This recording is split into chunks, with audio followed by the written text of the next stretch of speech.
ए DJ beat फाड़ी द cockroach जनता पाड़ी आवी गेल रील्स हिला दे तो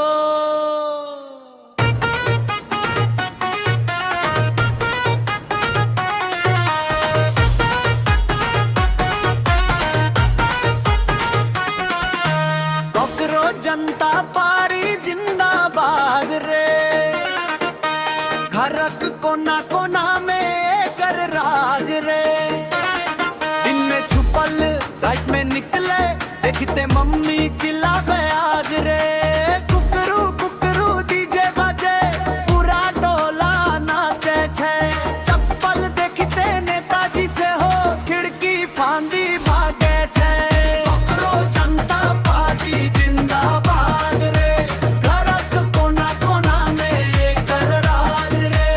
दिन में छुपल रात में निकले देखते मम्मी चिल्लावे आज रे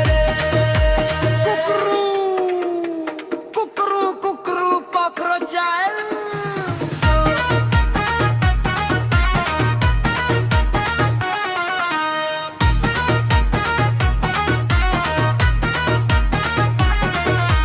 किचन में मीटिंग चले छे बिस्कुट पर भाषण होई छे